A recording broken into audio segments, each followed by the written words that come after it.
mom. She is want to talk with you, and she always gets ready to do something. I'm pretty excited about today's video because it's going to be a little bit different. I don't know if you've seen my previous videos or not, but I feel like the more videos I start to put out on YouTube, the more structured and like perfect they started to become. And my previous videos, when I first started, they were a lot more like easy flowing. So they were more like vlog style videos and they were not as structured, and I feel like they're a lot more fun to watch. So I'm gonna just experiment and try something kind of different today. And I am gonna be looking at my phone though, because I can get all over the place with my topic and get off topic, and I don't wanna do that. I wanna stay focused talking about mom guilt today. Just sharing from my life. I don't know who this video is for, but I hope it encourages you. Don't mind me looking at my phone because it just helps me to say what I want to say in the best way that I possibly could. Mom guilt. Let me know in the comments if this is something you relate to. It's when you're doing something good, the thing that you need to do, and you're doing it well, and yet you feel guilty doing it, or you feel bad doing it. It's the strangest combination. Doing the right thing, feeling bad for doing it. It's so weird. So I get that sometimes, and I get guilt trips sometimes, not often, but when I do, I think about them. Like, why do I feel this way? And like, what can I do to get out of this feeling? And that's kind of what I wanted to share. There's 3 main points of the guilt that I kind of deal with, and I wanted to talk about them and kind of what I do to get past that guilt. The first one is feeling guilty when I'm fully present with my children, like totally with them. They're so loud in the back. I don't know how the sound will be on the video, but I'm hoping it's gonna be okay. Feeling guilty when I'm fully present with my kids and I'm tending to their needs, you know, just being with them and ignoring my daily tasks, like my responsibilities, other than watching my kids, like daily, I don't know, home duties, responsibilities, personal goals, all that stuff. So I feel guilty that I'm ignoring the other things that I need to be doing while I'm being present with them, which is weird. They're my highest priority, my biggest responsibility. I shouldn't really feel that, but I still do sometimes. Second is when I'm actually focusing on the tasks, my personal goals, self-care, home duty responsibilities, all that kind of stuff, feeling guilty, like how dare I not be putting my kids first at all times? How dare I take care of myself? And then the third one is feeling guilty when I make a wrong choice and immediately feel regret.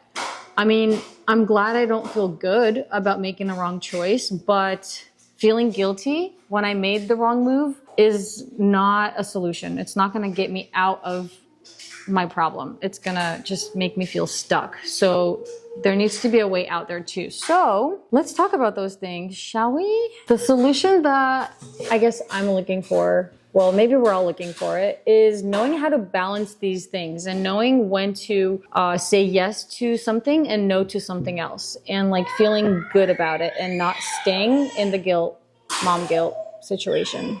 My kids need me, so I'll be right back. Okay, I'm back. Okay, we're all good. Kids are good. Everyone's happy for now. I just wanted to share some thoughts and ideas on each of the guilt points that I had mentioned. And if you struggle in any of them, like I do sometimes, the point here is to leave you with some thoughts to ponder, and hopefully they help. Guilty when I'm with my kids. So weird because they are my #1 priority.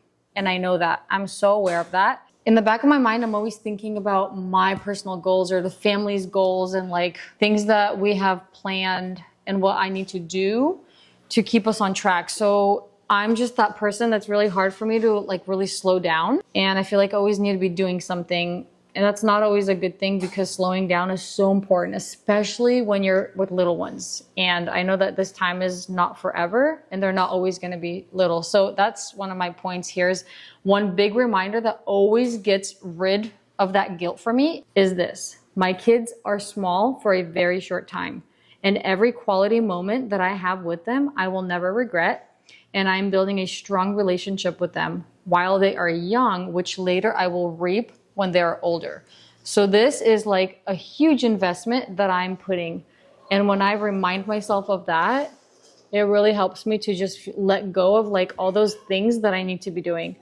Yeah. Just knowing that they are my biggest responsibility currently, and it's not forever, it helps me to just ground myself and be present and just listen to them, hear them out. But one thing I really hope that this point, it just encourages moms out there to understand the quality of time with your kids, because it's not forever, for one. And then second, kids crave and long and need human connection. They need that love from a person, and that should be you.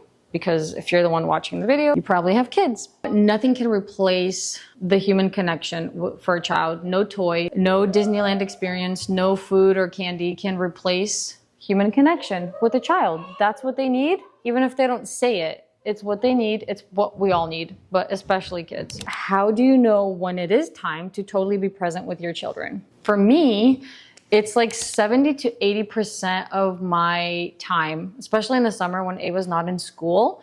But that's the amount of time that I should be very present with them and tending to their needs. But that's just my situation. I have a husband. He works outside of the home, like full time, sometimes overtime. And so I do create some time still for myself. And that's usually going to be either in the morning before they wake up, a little bit during the day, like right now, and in the evening time after they go to sleep. So having a structure and a routine there is very critical if you want time for yourself. The second type of guilt is the one when I'm totally focused on tasks and doing things that are also important, like taking care of, house bills, home duties, personal goals, YouTube, taking care of myself, health, all of that.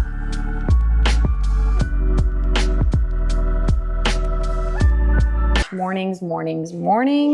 If you're not a morning person, I get it. Sleeping in is nice. It feels so good. And sometimes, like, if kids especially are waking up at night, you feel sleep deprived. Then I can't imagine how waking up at night, in the morning, early morning, could be really hard. But if you can even put an ounce of effort, just 30 minutes before your kids are awake, it's gonna make a huge difference in your day. It just changes the whole dynamic. Everyone needs a little bit of time for themselves, because how can you take care of other people if you're not taking care of yourself?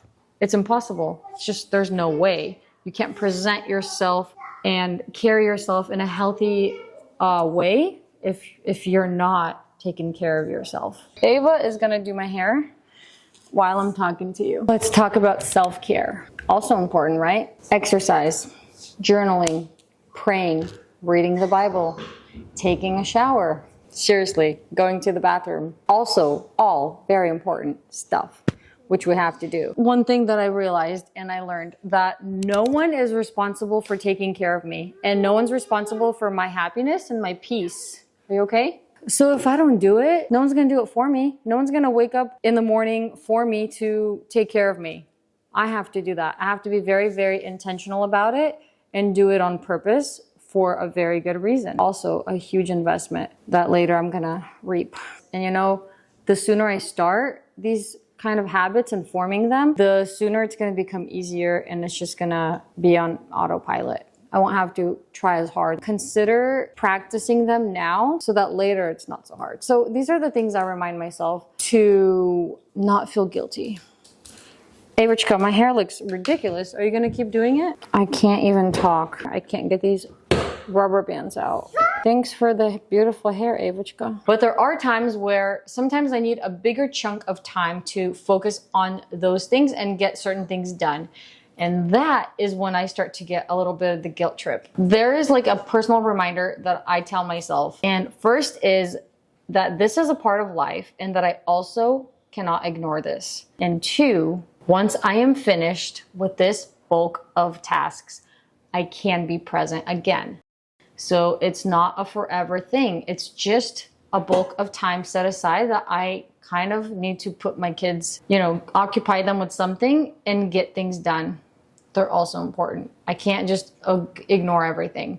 I have to make priorities and just align them properly. Looks like I'm sponsoring this, but I totally am not. I was about to make waffles for my kids, but they're happy eating blueberries for now. For example, when I'm working on a YouTube video, I try to give myself enough time between videos to mentally take a break and then just be done with YouTube for like a week or more to be fully present and just be a mom and make that my like main thing. Even though I love making videos, I have to make sure that it's super part-time, because if I make it full-time, I'm afraid that it might take first place over my kids. And in order for that not to happen, I just like slow it down for myself because I have to. My kids are number one. I blocked out some time in my calendar today to read with Ava. Usually we read like before bedtime, but this time I decided it's a good idea to just do it in the middle of the day when she's like awake, really awake. I don't know. Quality time with your children. That's how you do it. Put it on your calendar and do it. Execute. Ты хочешь сегодня читать? Какую первую, то есть?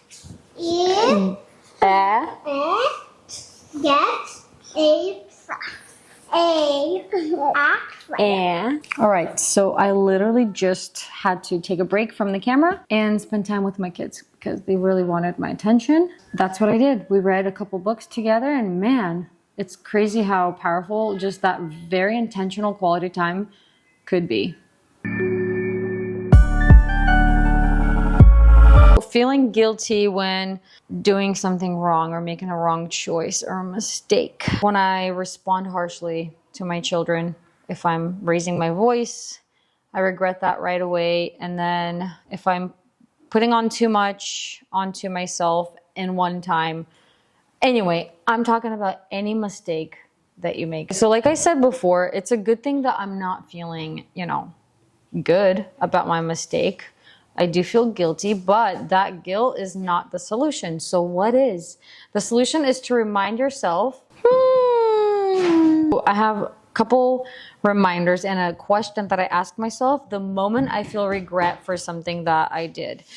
First, I acknowledge, okay, I screwed up, made a mistake, and then a verse comes to mind, and it is that the righteous falls 7 times and gets back up 7 times. In other words, don't stay there. Make a change, make a difference, do whatever you got to do and get your butt back up. And so now the question is, what part of this is in my control now to move forward to fixing this mistake?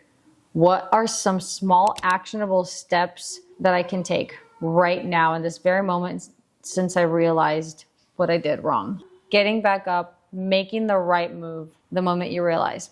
That's it. That's the biggest thing I could say. I think the hardest is like when it has to be done over and over again in one day and I have to ask for an apology, for example.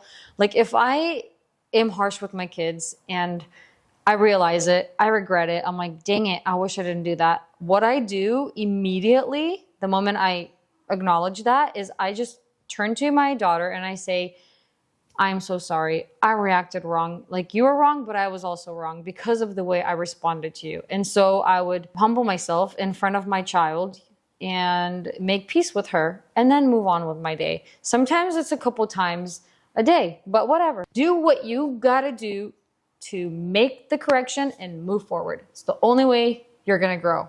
Only way. Gotta mention this one. I just thought of this because I caught myself in it sometimes.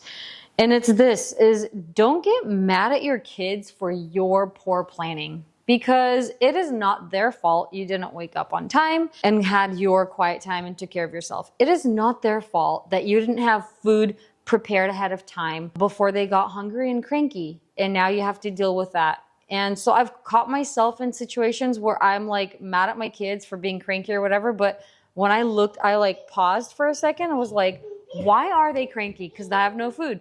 Whose fault is that? My fault. Why am I mad at them for that? I can't be. So yeah, don't blame your kids for your poor planning. So when you acknowledge that, you kind of learn from your own mistakes. You learn from your own mistakes and you do better next time. And I love this, like, I don't know how this relates to any of what we're talking about, but I love this one quote where someone says, compare yourself only to the yesterday you. So good.